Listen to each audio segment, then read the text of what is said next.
So Yishai, another one of your teachers that you mention in the introduction to your book Theology of Absence is Franz Rosenzweig. And we were discussing before how I said, how should I introduce you? Should I introduce you as Rabbi Yishai Mevorach? Should I introduce you as Professor Yishai Mevorach? And then I looked at you, I said, maybe Moreno. and I know that you and I both have a love of Franz Rosenzweig, and Rosenzweig, on his grave, it says Moreno, our teacher. So maybe you could talk a little bit about your connection to Franz Rosenzweig, the German Jewish philosopher, and how he has influenced your thoughts and why he's so important for you. You asked two questions over here. How should you relate to me? Not from Tzina. I'm Yishai, because I'm not a professor. I don't have a BA. I don't know if it's coincidence that I don't have a BA, or that it's essential to my writing. I'm not a rabbi. Again, I don't know if it's coincidence or it's essential. Even though, what is a rabbi? But the Toar Morenu, as I told you beforehand, is something that the history maybe will give me, and I take that from Franz Rosenzweig. When Leo Beck offered Rosenzweig to give him smicha, so Rosenzweig is already sick, and Rosenzweig tells him, listen, when I went to learn in front of the Rav Nobel after the First World War, I had my will was to be a scholar in Gemara, and to have a capability to learn halacha, and to, I don't know if to be a posek, but to understand the mechanism. Like, if you ask me, the capability of opening up a Beit Yosef and understanding who's against who. Not that he's going to be a posek of Kilat Kodesh Frankfurt, but he will know somebody comes to the rabbi and asks a question, how is that the rabbi answers him? From where? What's the mechanism of the halacha? That was his will, because he understood how halacha is very, very depth in Jewish life. But he became sick, and also the Rav Nobel passed away. So he says, for that reason, you cannot call me Moreno anymore. But then he says, when I think, and when I will be called up, but when I think, he says, for two things. First, I wanted the Toar Moreno for my child. That Raphael will know that his father, but then he says, what is the caching in the history that for that it's right for me to be called Moreno. He says, when they will call me up to the Torah reading and they will say Moreno, so the people that come to the minyan in his room because he's sick will look one at each other and say, he's Moreno, he sat with us together on the bench of Talmidim in the shiur of Gemara shiur in Frankfurt. But they don't know that maybe they're not my Talmidim, but their children will be my Talmidim.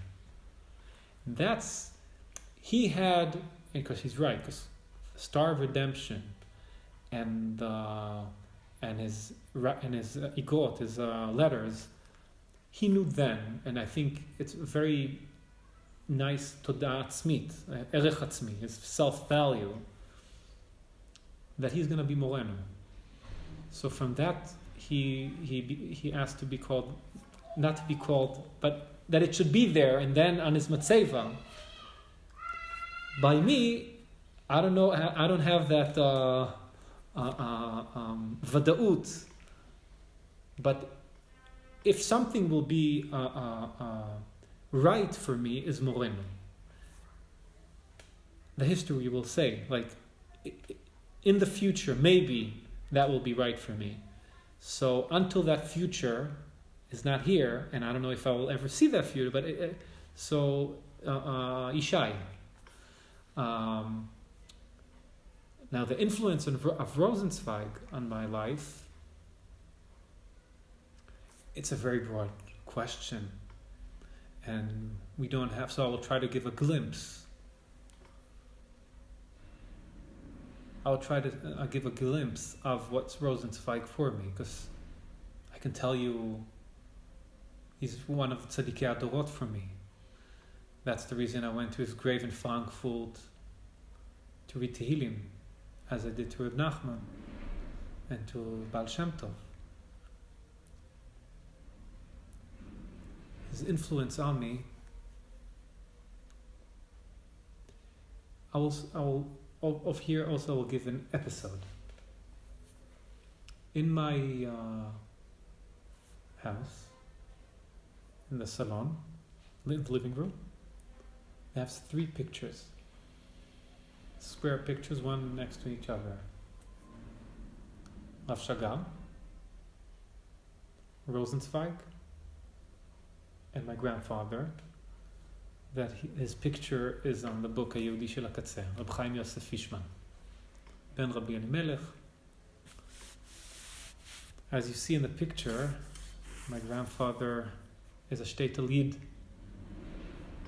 The picture is him holding my son, Yehuda Shimon, in his bris. He was a sandak. And I think it's a very powerful picture.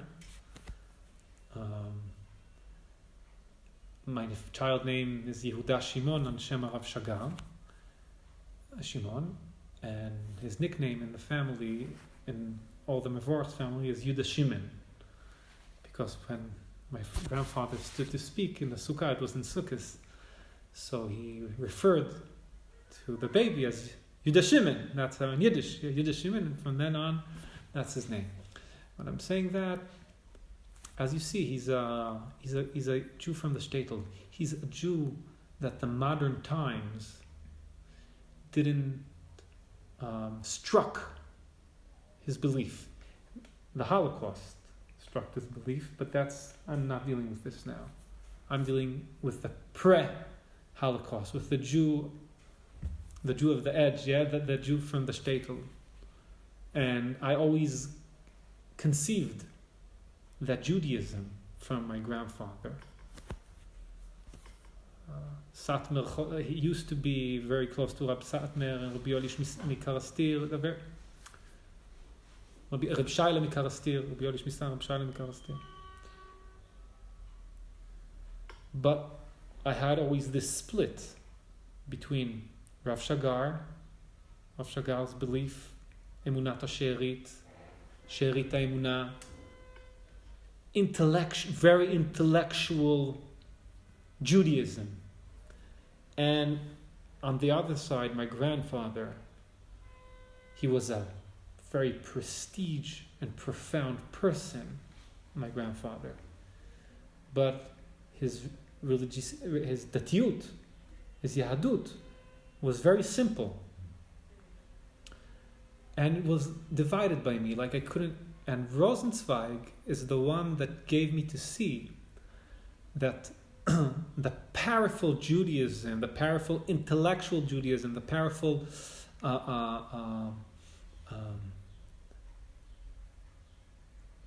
matzav dati that the Rav Shagar gave me is embedded, in my grandfather's way of life.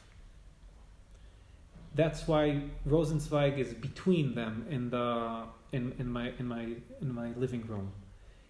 He's the one that gave me the Gesher HaChaim, the Gesher between Rav Shagar, modern times, and the Yahadut Shekvar Meta, that's my grandfather, and showed me that the Rav Shagar is leading me to that Jew, the Jew on the edge. How did he do it? It's written in the books. Like a lot of the books are dealing with that notion of Rosenzweig, and that more in the second book, Hayehudi Shel HaKatzeh, that we're not speaking about in today, maybe in a different time. Yeah.